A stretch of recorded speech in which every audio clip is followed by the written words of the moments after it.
Hey everybody, Aaron Zamzow here from Fire Rescue Fitness. Whether you're listening to a podcast of this or watching this on a video, wanted to talk a little bit today about napping. And I just did a great blog on coffee naps, and it sparked a lot of conversations in the last couple places I've went and presented just about what in the heck is it. And that also then parlayed into a lot of talk about sleep. Today, I just wanted to give you a quick little suggestion about napping, talk a little bit about that, and the essence of why we need or should be taking naps and not feel guilty about taking naps. Um, the down and dirty of research on sleep is really pointing towards the fact that our shifts are one of the major reasons why we are experiencing some health issues. Now, for me being the fitness guy over the years, I got to apologize to the fire service because I used to just think, hey, look, just start moving more, start working out, and things will all get better. Now, for the most part, that's very true. But reading some of the research, talking to people the last couple of years, especially through COVID, in some cases, look, I know that hey, it's a little more complex than just getting out the door and taking a walk or getting to the gym because we're so sleep deprived. As the overtime starts to add up, as shifts continually get more and more busy, and our sleep is disrupted, you're really starting to see the effects of that. Now, if you wonder what in the heck I'm talking about as far as the effects of sleep, there are a couple good books. Why We Sleep is one. You can actually just Google sleep deprivation. There are a lot of statistics and data coming out about everything from, increased number of accidents, car accidents, automobile accidents, to, obviously problems with service because as we are fatigued as first responders, we're a little less patient. You can also read, there are some articles out there about mistakes on the EMS side, whether it's with, you know, administering the wrong meds or wrong amounts of medications. So there is a litany of things that can lead to or come from the lack of sleep. One of the ways to combat that is obviously don't work shifts. And I'm not going to say that that's where we need to go because I like you. I like working in the firehouse. I like my 24-hour shifts.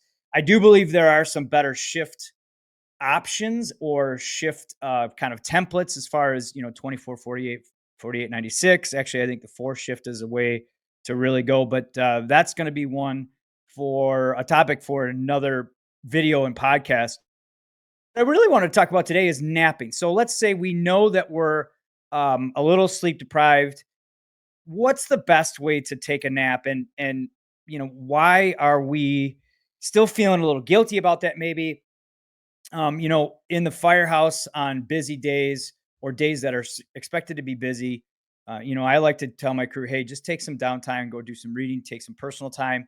But I've really done some research on, napping because there are times where I've gotten to take like an hour and a half nap, and you wake up groggy and actually less energized than you would if you just got a quick 20 or 30 in there. And there's some research as to why, because you get into different phases of sleep and being woken up from a deeper sleep sometimes can result in actually less alertness throughout the day and less energy. In particular, one thing that caught my eye was this coffee nap, and I'm like, what in the heck is a coffee nap, and really why should we as first responders think about starting to incorporate this into our day, especially if we're lacking on and really what it is, it sounds counterintuitive. You take, you have some coffee, have your cup of coffee, then you go quick, lay down for about 20 minutes. And chemically, it kind of makes sense because there's adenosine which is a compound that interacts within the brain, and caffeine actually kind of replaces adenosine. But before it can do that, there's like a 15, 20-minute lag. So if you wind up laying down and relaxing a little bit, it actually gives the time, or that in that time, caffeine can actually work a little more effectively. So, what you do is have a cup of coffee, go in and lay down. And for particular environment, you want to make sure that it's dark, it's a little cooler, and it's also quiet. So you want to have a good, environment to sleep in, not only for your nap, but in general. And you just try to just do some light breathing and take a quick nap, set a timer for 20, 25 minutes. And by the time you wake up, the caffeine is starting to take effect. And it actually is a little more effective because of the fact that when you relax your brain waves, it gives the adenosine more of a chance to interact with all the different chemicals within the brain. So there's some interesting research on it that says that just consuming 20 minutes right before your nap really can help out, and it it might help with a little bit of stress relief. It gives more enhanced alertness.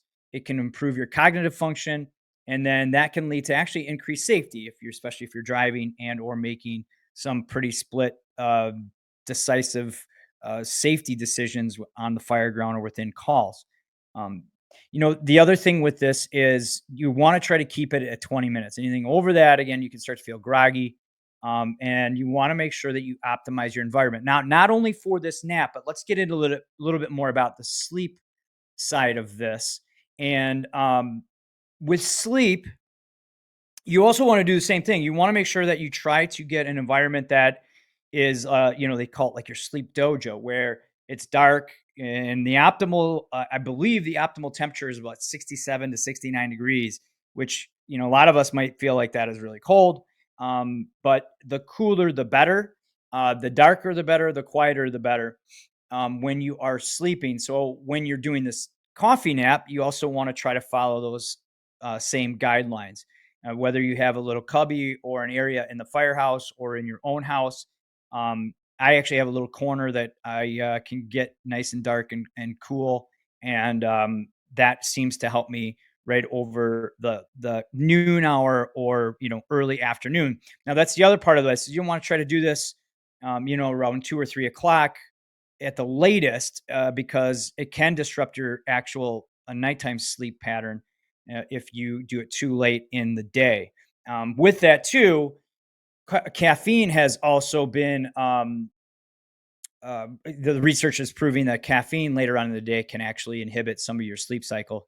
Um, but that's, again, is going to be another topic that we're going to talk in. We're going to continually just dive into sleep. But what I wanted to do is just give you a little video, give you a little podcast just on, napping. The coffee nap is a great suggestion. Now, if you don't like caffeine or you don't like coffee, you can try the same thing. Just stick to, 20 to 30 minutes of napping. One of the things that really helps is to do a box breathing or a system breathing where you're breathing in through your nose 5 seconds, hold for one, breathe out for six, or the 4-4-4 box breathing where you're breathing in your nose for four, hold for four, exhale for four. That can help calm your brain and your body down to get you into that sleep. Because I know that's really a difficult part is, not only, into a nap, but if you got a call middle of the night, how do you try to reset your body? And I like to call it flipping the switch. And I'm trying to teach myself to flip that switch a little bit. How can I go from, a state of excitement where all the lights are around us and sounds to calming down quickly and trying to get back into a restorative state? And flipping the switch is something that's difficult. But breathing is one of the best tools for that.